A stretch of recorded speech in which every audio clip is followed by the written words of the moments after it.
Several listeners have asked, Danny, when did you first realize health was fragile? I'm asking everybody else the question. My parents and grandparents were Holocaust survivors.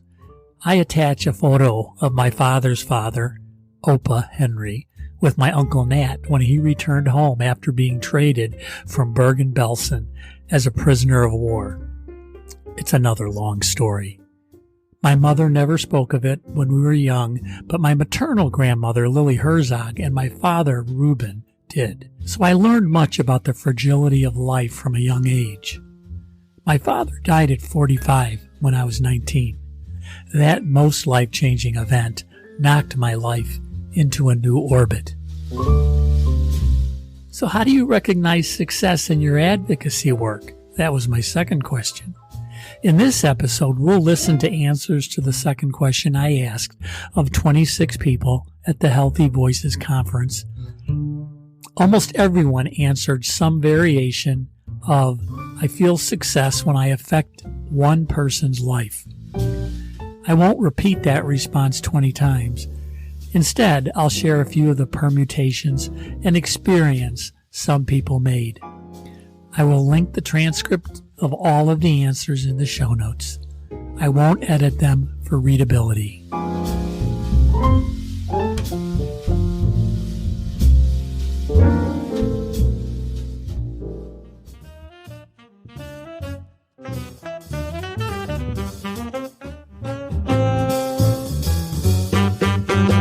Welcome to Health Hats, the podcast. I'm Danny Van Leeuwen, a two-legged cisgender old white man of privilege who knows a little bit about a lot of healthcare and a lot about very little. We will listen and learn about what it takes to adjust to life's realities and the awesome circus of healthcare. Let's make some sense of all of this. When you think about your advocacy, how do you recognize success? Wow, I'll tell you. In my advocacy, I recognize success if I'm able to help one person. Okay, wow. Not by a paycheck, not living in a mansion, but the amount of comments I get from people who have my diagnosis, thank you so much, I feel less alone. Or caregivers that now I understand what my loved one is going through. They have schizophrenia, and it's powerful. That's the best. I would rather have that than the money. You know, it inspires me to keep going, doing what I should be doing. Oh my gosh. This is going to be the craziest thing. When someone comes up to me and they're like, because of you, I'm going to keep going. Because of your story, my life changed. I got into advocacy work because when I first got diagnosed, people didn't know what lupus was. And I didn't have anybody to turn to. So I felt like, okay, I don't want anybody else to experience what I've experienced when they get diagnosed. I actually have a story to go with that. I was in the doctor's office and I said, come on, I need my medicine. Give it to me now. And he laughed. It's biologic. He says, I wish everyone was as willing to use medication as you are. And I said, if you have somebody that you know needs it, please give him my business card. And I handed him a stack of business cards. About 6 months later, I got a phone call and I talked to the guy and we bounced back and forth for about almost an hour. He called me back 2 months later. He says, Jim, my life has changed thanks to this medication. Thank you so much. He says, I went from 90% covered in psoriasis to now I'm down to about only 5%. I'm on the beach. I haven't been here in years. Thank you so much.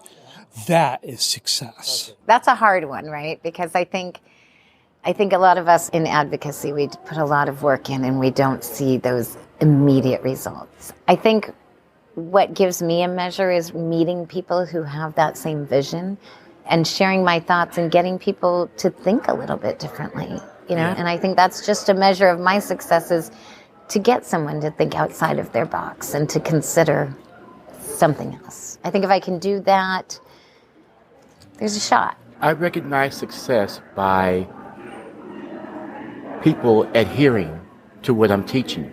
If I see the people they tell me they got tested and their test is negative, that doesn't make me successful. It doesn't make my advocacy successful because they got a test. What makes it successful is that they're spreading what I've taught them to other people. And it doesn't come in the thank yous. It comes from someone asking for something, and I have a way of either connecting them to someone else or providing a resource for them. Success to me is when I talk with the caregiver and they tell me, or even a patient, and they tell me, because of your videos and because of our conversations and because of the information you provided, my life has changed. I have a better understanding of what people with schizophrenia are thinking, more information to take with me to my doctor. Because of you, something has changed in a positive sense, and that's very rewarding. I used to think, well, you've got to have a room full to change the minds of and all this. It's really not that at all. Because everybody has a story to tell. I've changed my mind over the years on what advocacy actually is, does, and means, to each person. The obvious, as far as medical attention. Did you get the right treatment? How do you find the right treatment? What are you diagnosed with? Do you got an expert? Do you have anything like that? Helping somebody find the right diagnosis, because there's a lot of misdiagnosis out there, and there's a lot of overlapping symptoms among conditions. So it's not easy sometimes to diagnose. So that's a success. Yeah. Treatment options are a huge success if you can find somebody, get somebody going down the right path. Yes. And then the whole mental aspect of it. Nobody's going to have a diagnosis, a catastrophic event, and not be affected mentally. Right. It's just the way it is. And we've talked about that quite a bit this weekend, haven't we? That's hard. I guess for me, what I'm doing in advocacy is more patient education, because I'm a retired teacher, and education was learning about my cancer and learning the treatment options and learning who were the doctors I should be seeing, and just learning about things was what made me finally be able to start living with my cancer. Prior to that, I kept on second guessing, am I doing what I'm supposed to be doing? Does my doctor know what's going on?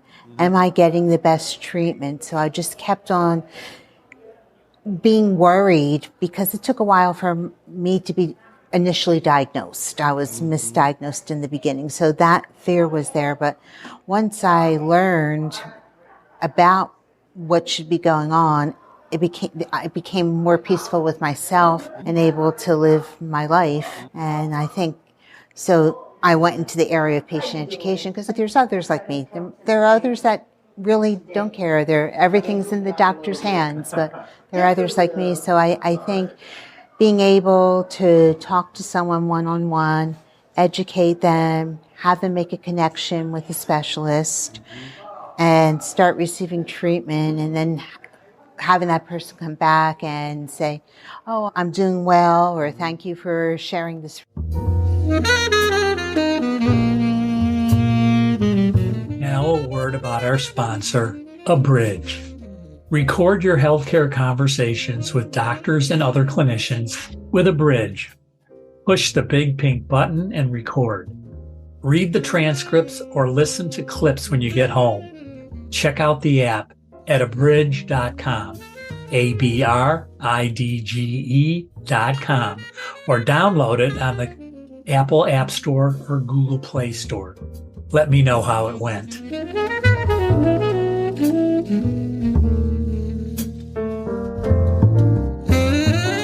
For me, is if every day at least one person, I can make them smile, or I give them some information on somebody, just say, thank you, because I was able to see this information or felt better in this way.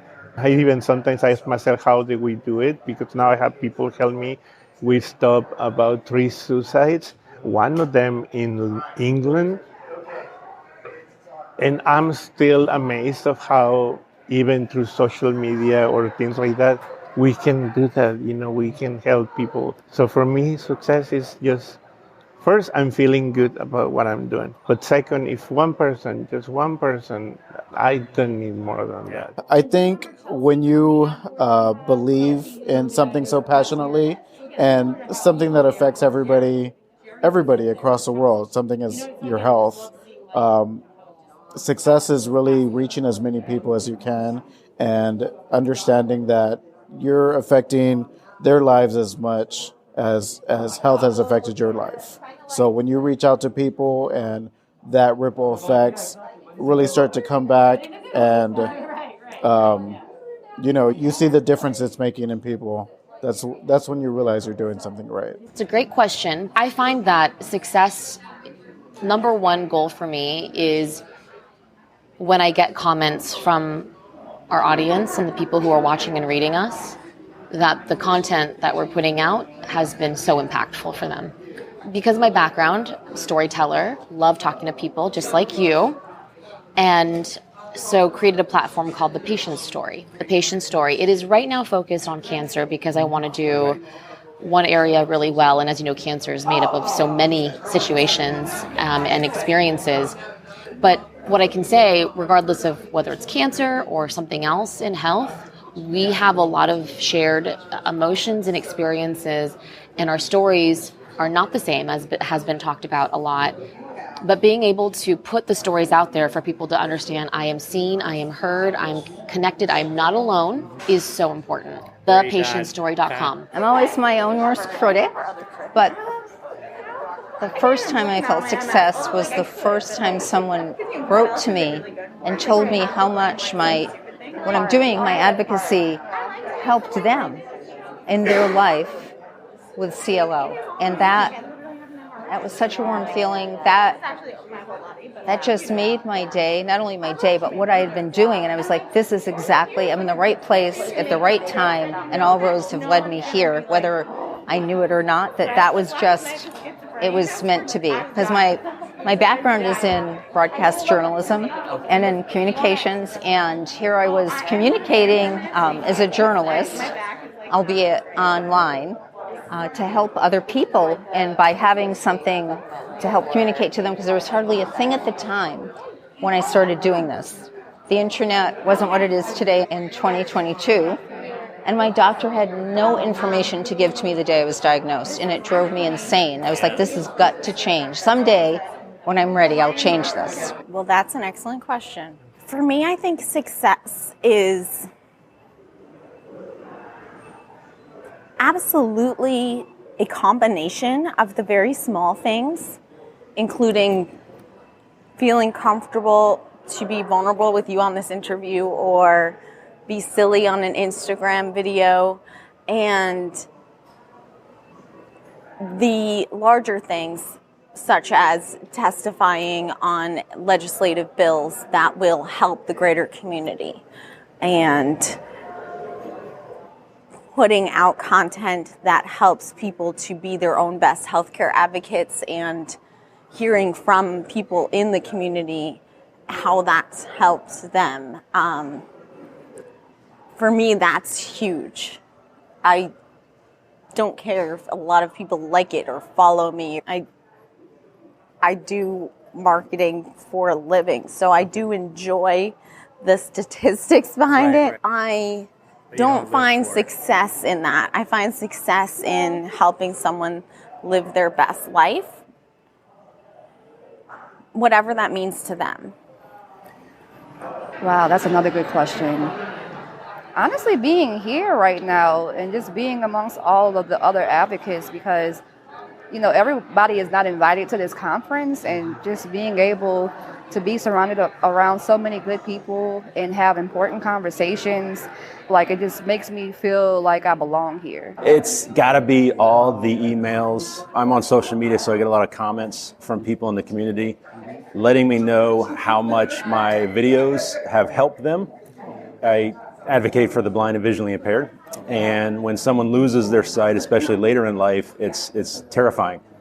Sight loss is the second largest biggest fear that people have. And so they can watch some of my videos and realize that it's not the end of the world. Can thrive with sight loss. It's just a matter of learning how to. And so when I get those emails of how thankful they are that they found my videos and I was able to help them through that time, that's truly how I measure the success of my advocacy. I don't really see it as like a success or not, because for me, it's just talking about what I'm going through. That's just part of everything that I do. And if people respond to it, that's great. If they don't, that's fine also. It's not, it's not meant for everybody. Not everyone, is dealing with a mental disorder. However, I will say nowadays, so much of the world is open. I think a lot more people are exposed to serious mental illnesses than they were in the past, where it was, kept quiet. It's more likely now that you're going to hear someone that says, oh yeah, actually I have a family member who's dealing with that. Oh, one of my friends turns out this, or hell, I just see it more on TV with like drug ads and things. You're like, oh wow, I used to never hear about tardive dyskinesia. And now there's actual drug ads on TV for it.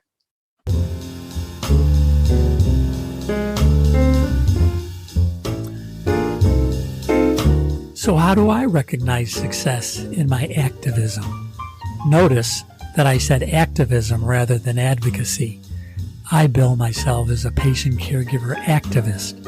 I serve advocates. I help people who help people. I operate on a national system-wide scale rather than person to person. Well, most of the time. I recognize success when I make connections that help people do their work. I realize success when more seats at the table open up at any level for patient-caregiver partnerships. I recognize success when I hear something I hope to accomplish was done by someone else, somewhere else. I hope to achieve a third of what I set out to execute on the PCORI Board of Governors. Batting .330 feels pretty good. I think I bat .500.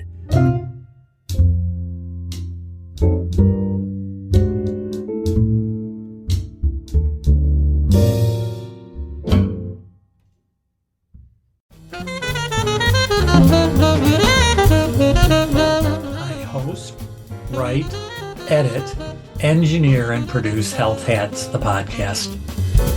Kayla Nelson provides website and social media consultation and creates video trailers. Joey Van Leeuwen supplies musical support, especially for the podcast intro and outro. I play Barry sax on some episodes, alone, or with the Lechuga Fresca Latin Band. I'm grateful to you, who have the most critical roles as listeners, readers, and watchers. See the show notes, previous podcasts, and other resources through my website, www.health-hats.com, and my YouTube channel, @DVanLeeu, DVANLEEU. Please subscribe and contribute. If you like it, share it. See you around the block.